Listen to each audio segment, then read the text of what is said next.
Bom dia, boa tarde, boa noite. Toda hora é hora de ouvir a palavra do Senhor. E hoje nós vamos ouvir no livro de Mateus 13 e 14. Vamos lá. Naquele mesmo dia, Jesus saiu de casa e assentou-se à beira-mar. Reuniu-se ao seu redor uma multidão tão grande que por isso ele entrou num barco e assentou-se. O povo reunido na praia, Jesus falou muitas coisas por parábolas, dizendo: o semeador saiu a semear. Enquanto lançava a semente, parte dela caiu à beira do caminho e as aves vieram e a comeram. Parte dela caiu em terreno pedregoso, onde não havia muita terra, e logo brotou, porque a terra não era profunda. Mas quando saiu o sol, as plantas se queimaram e se secaram, porque não tinham raiz. Outra parte caiu entre os espinhos que cresceram e sufocaram as plantas. Outra ainda caiu em boa terra, deu boa colheita a 100, 60 e 30 por um. Aquele que tem ouvidos para ouvir, ouça. Os discípulos aproximaram-se dele e perguntaram: por que fala ao povo por parábolas? E ele respondeu: a vocês foi dado o conhecimento dos mistérios do reino dos céus, mas a eles não. A quem tem será dado, e este terá em grande quantidade. De quem não tem, até o que tem lhe será tirado. Por essa razão eu lhes falo por parábolas. Porque vendo eles não veem, e ouvindo não ouvem, nem entendem. Neles se cumpre a profecia de Isaías. Ainda que estejam sempre ouvindo, vocês nunca entenderão. Ainda que estejam sempre vendo, jamais perceberão. Pois o coração desse povo se tornou insensível, de má vontade. Ouviram com os ouvidos e fecharam os seus olhos. Se assim não fosse, poderiam ver com os olhos, ouvir com os ouvidos e entender com o coração. E converter-se, e eu os curaria. Mas felizes são os olhos de vocês, porque veem, e os ouvidos de vocês, porque ouvem, pois eu lhes digo a verdade. Muitos profetas e justos desejaram ver o que vocês estão vendo, mas não viram, e ouvir o que vocês estão ouvindo, mas não ouviram. Portanto, ouça o que significa a parábola do semeador. Quando alguém ouve a mensagem do reino e não entende, o maligno vem e arranca o que foi semeado em seu coração. Esse é o caso da semente que cai à beira do caminho. Quanto à semente que caiu em terreno pedregoso, esse é o caso daquele que ouve a palavra e logo a recebe com alegria. Todavia, visto que não tem raiz em si mesmo, permanece pouco tempo. Quando surge alguma tribulação ou perseguição por causa da palavra, logo a abandona. Quanto à semente que caiu entre os espinhos, esse é o caso daquele que ouve a palavra, mas as preocupações dessa vida e o engano das riquezas a sufocam, tornando-a infrutífera. E quanto à semente que caiu em boa terra, esse é o caso daquele que ouve a palavra e a entende, e dá uma colheita de 100, 60 e 30 por um. Jesus lhes contou outra parábola, dizendo: o reino dos céus é como um homem que semeou boa semente em seu campo. Mas, enquanto todos dormiam, veio seu inimigo e semeou o joio no meio do trigo e se foi. Quando o trigo brotou e formou espigas, o joio também apareceu. Os servos do dono do campo dirigiram-se a ele e disseram: Senhor, não semeou boa semente em seu campo? Então de onde veio o joio? Um inimigo fez isso, respondeu ele. Os servos lhe perguntaram: o Senhor quer que tiramos? Ele respondeu: não, porque ao tirar o joio você poderia arrancar junto com ele o trigo. Deixem que eles cresçam juntos até a colheita. Então direi aos encarregados da colheita: juntem primeiro o joio, amarrem-os em feixes para ser queimado. Depois juntem o trigo e guardem-no no meu celeiro. E contou-lhes outra parábola: o reino dos céus é como um grão de mostarda que um homem plantou em seu campo. Embora seja menor de entre as sementes, quando cresce torna-se uma das maiores plantas e atinge a altura de uma árvore, de modo que as aves do céu vêm fazer os seus ninhos em seus ramos.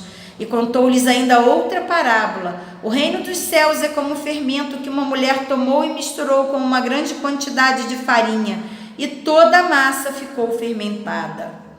Jesus falou todas essas coisas às multidões por parábolas. Nada lhes dizia sem usar alguma parábola, cumprindo-se assim o que fora dito pelo profeta. Abrirei minha boca em parábolas, proclamarei coisas ocultas desde a criação do mundo. Então ele deixou a multidão e foi para casa. Seus discípulos aproximaram-se dele e pediram: explica-nos a parábola do joio no campo. Ele respondeu: aquele que semeou a boa semente é o filho do homem. O campo é o mundo e a boa semente são os filhos do reino. Os joios são os filhos do maligno, o inimigo que semeia o diabo. A colheita é o fim desta era e os encarregados da colheita são os anjos. Assim como o joio é colhido e queimado no fogo, assim também acontecerá no fim desta era. O Filho do Homem enviará os seus anjos e eles tirarão do seu reino tudo o que faz cair no pecado e todos os que praticam o mal. Eles o lançarão na fornalha ardente, onde haverá choro e ranger de dentes. Então os justos brilharão com o sol no reino de seu Pai.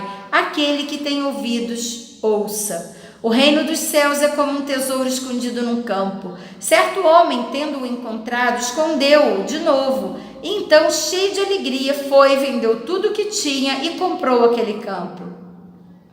O reino dos céus também é como um negociante que procura pérolas preciosas.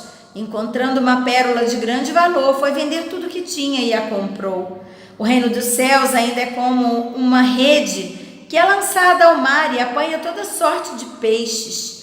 Quando está cheia, os pescadores puxam para a praia. Então se assentam e juntam os peixes bons em cestos, mas jogam fora os ruins. Assim acontecerá no fim desta era. Os anjos virão, separarão os perversos dos justos e lançarão aqueles na fornalha ardente, onde haverá choro e ranger de dentes. Então perguntou Jesus: vocês entenderam todas essas coisas? Sim, responderam eles. Ele lhes disse: por isso, todo mestre da lei instruído quanto ao reino dos céus é como o dono de uma casa, que tira do seu tesouro coisas novas e velhas. Quando acabou de contar esta parábola, Jesus saiu dali. Chegando à sua cidade, começou a ensinar o povo na sinagoga. Todos ficaram admirados e perguntavam: de onde lhe vem essa sabedoria e estes poderes milagrosos? Não é este o filho do carpinteiro? O nome de sua mãe não é Maria e não são seus irmãos Tiago, José, Simão e Judas? Não estão conosco todas as suas irmãs? De onde, pois, obteve todas essas coisas? E ficavam escandalizados por causa dele. Mas Jesus lhes disse: só em sua própria terra e em sua própria casa é que um profeta não tem honra. E não realizou muitos milagres ali por causa da incredulidade deles. Capítulo 14. Por aquele tempo, Herodes, o tetrarca, ouviu os relatos a respeito de Jesus e disse aos que o serviam: este é João Batista, ele ressuscitou dos mortos, por isso estão operando neles poderes milagrosos. Pois Herodes havia prendido e amarrado João, colocando-o na prisão por causa de Herodias, mulher de Filipe, seu irmão. Porquanto João lhe dizia: não te é permitido viver com ela. Herodes queria matá-lo, mas tinha medo do povo, porque este considerava profeta. No aniversário de Herodes, a filha de Herodias dançou diante de todos e agradou tanto a Herodes que ele prometeu, sob juramento, dar-lhe o que ela pedisse. Influenciada por sua mãe, ela disse: dá-me aqui num prato a cabeça de João Batista. O rei ficou aflito, mas por causa do juramento e dos convidados, ordenou que lhe fosse dado o que ela pedia e mandou decapitar João na prisão. Sua cabeça foi levada num prato e entregue à jovem que a levou à sua mãe. Os discípulos de João vieram, levaram o seu corpo e o sepultaram. Depois foram contar isso a Jesus. Ouvindo o que havia ocorrido, Jesus retirou-se do barco e, em particular, para um lugar deserto. As multidões, ao ouvirem falar disso, saíram das cidades e o seguiram a pé. Quando Jesus saiu do barco e viu tão grande multidão, teve compaixão deles e curou os seus doentes. Ao cair da tarde, os discípulos aproximaram-se dele e disseram: Este é um lugar deserto e já está ficando tarde. Manda embora a multidão para que possam ir aos povoados comprar comida. Respondeu-lhe Jesus: Eles não precisam ir. Dê-lhes vocês algo de comer. E eles lhe disseram: Tudo o que temos aqui são 5 pães e 2 peixes. Tragam-nos aqui para mim, disse ele. E ordenou à multidão que se assentasse na grama. Tomando os 5 pães e 2 peixes e olhando para o céu, deu graças e partiu os pães. Em seguida, deu-os aos discípulos e estes à multidão. Todos comeram e ficaram satisfeitos, e os discípulos recolheram 12 cestos cheios de pedaços que sobraram. Os que comeram foram cerca de 5.000 homens, sem contar mulheres e crianças. Logo em seguida, Jesus insistiu com os discípulos para que entrassem no barco e fossem adiante dele para o outro lado, enquanto ele despedia a multidão. Tendo despedido a multidão, subiu sozinho ao monte para orar. Ao anoitecer, ele estava ali sozinho, mas o barco já estava a considerável distância da terra, fustigado pelas ondas, porque o vento soprava contra ele. À alta madrugada, Jesus dirigiu-se a eles, andando sobre o mar. Quando o viram andando sobre o mar, ficaram aterrorizados e disseram: É um fantasma! E gritaram de medo. Mas Jesus imediatamente lhes disse: Coragem, sou eu, não tenham medo. Senhor, disse Pedro, se és tu, manda-me ir ao teu encontro por sobre as águas. Venha, respondeu ele. Então Pedro saiu do barco, andou sobre as águas e foi na direção de Jesus.